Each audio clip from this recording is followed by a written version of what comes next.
Mga batas para sa mga bata sa Pilipinas. Magandang araw sa lahat ng nanood. Sa video na ito, pag-uusapan natin ang mga batas na ginawa para sa mga bata dito sa Pilipinas. Mahalaga ito dahil ang mga bata ay kabilang sa pinakamahihinang miyembro ng lipunan.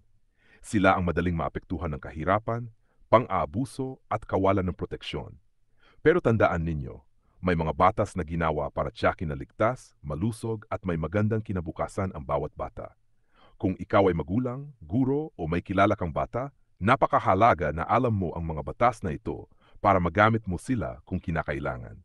1. RA 610, Special Protection of Children Against Abuse, Exploitation and Discrimination Act.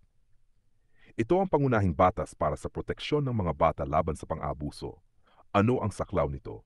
Pisikal na pang-aabuso, pananakit, pagmaltrato o pagpapabaya sa bata. Emosyonal na pang-aabuso, pagmumura, pananakot o anumang gawain na sumisira sa kalooban ng bata. Sexual na pang-aabuso, panggagahasa, pangmomolestya o anumang uri ng sexual exploitation.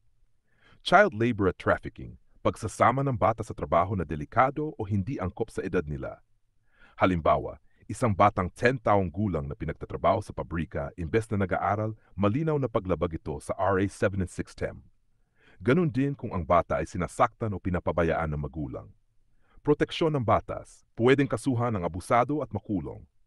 May mga shelter at programa mula sa DSWD para sa mga batang biktima. May counseling at rehabilitation para matulungan silang bumangon muli. Kahalagahan, ang RA 760 ay nagsilbing payong ng lahat ng bata laban sa pang-abuso at pang-aapi. NAR 2, RA 9344, Juvenile Justice and Welfare Act. Kapag bata ang nasangkot sa krimen, hindi sila dapat tratuhin gaya ng matatanda. Yan ang tinutukoy ng RA 9344. Kung ang bata ay 15 anyos pababa, hindi siya pwedeng ikulong. Sa halip, dapat ilagay siya sa intervention program tulad ng counseling, edukasyon at rehabilitation. Kung 15 hanggang 18 anyos at nakagawa ng krimen, tinitingnan kung may kapasidad siyang intindihin ang kanyang ginawa. Halimbawa, isang 14 anyos na nahuli sa petty theft. Sa ilalim ng batas, hindi siya dapat ikulong sa kulungan ng matatanda. Sa halip, dapat bigyan ng counseling at dalhin sa youth facility para may tama ang landas niya.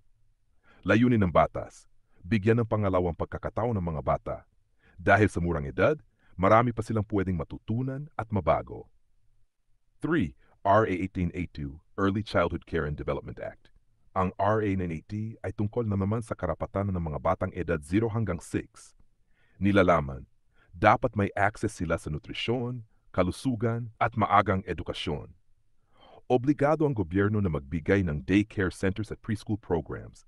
Dapat may libreng bakuna, feeding program at check-up para sa mga bata. Halimbawa, ang mga barangay health center na nagbibigay ng bakuna at vitamins para sa mga bata, yan ay bahagi ng RA 8982. Layunin, sigurin na malusog at handa sa pag-aaral ang mga bata bago pa man sila pumasok sa formal education. RA 775, Anti-Child Pornography Act. Ang RA 9775 ay batas laban sa child pornography.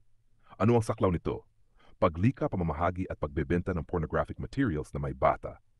Pati online exploitation tulad ng live streaming ng kahalayan na sangkot ang bata. Halimbawa, isang sindikato ang gumamit ng internet para pagsamantalahan ng mga bata at ipagbagbenta ang video online. Malinaw na krimen ito sa ilalim ng RA 975.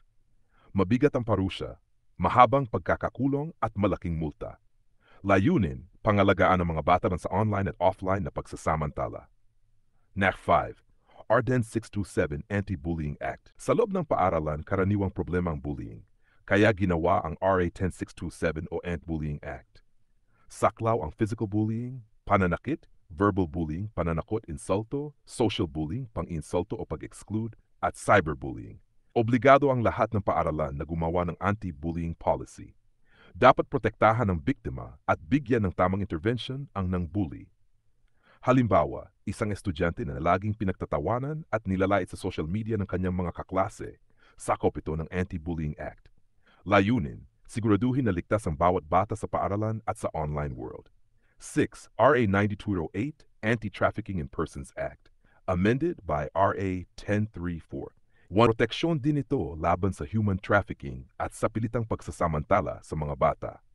Halimbawa, may recruiter na nanghihikayat ng mga batang babae para magtrabaho, pero sa huli ay binibenta pala sa prostitution. Protection line at ahensya tulad ng IECAT Interagency Trafficking na sumasaklolo sa mga biktima. Layunin, tapusin ang modernong pang-alipin at trafficking ng mga bata. Hammer 7. Karapatan sa edukasyon. Free and compulsory education.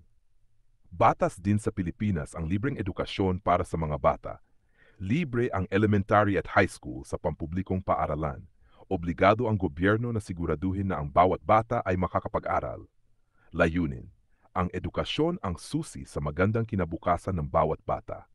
Mga kaibigan, yan ang mga pangunahing batas para sa proteksyon ng mga bata sa Pilipinas. Muli nating tandaan, 1. Karapatan ng bata na maging ligtas laban sa pang-aabuso. 2. Karapatan nilang makapag-aral at maging malusog. Karapatan nilang protektahan laban sa child labor, bullying, pornography at trafficking. At kung sila man ay nagkamali, may karapatan pa rin silang bigyan ng pangalawang pagkakataon. Kung may batang inaabuso o nangangailangan ng tulong, agad na lumapit sa DSWD, Barangay Council for the Protection of Children, PNP Women and Children Protection Desk, o PAO para sa libreng legal na serbisyo.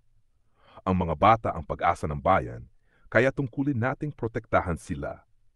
I-share ang video na ito para mas maraming magulang at kabataan ang magkaroon ng kaalaman sa kanilang karapatan.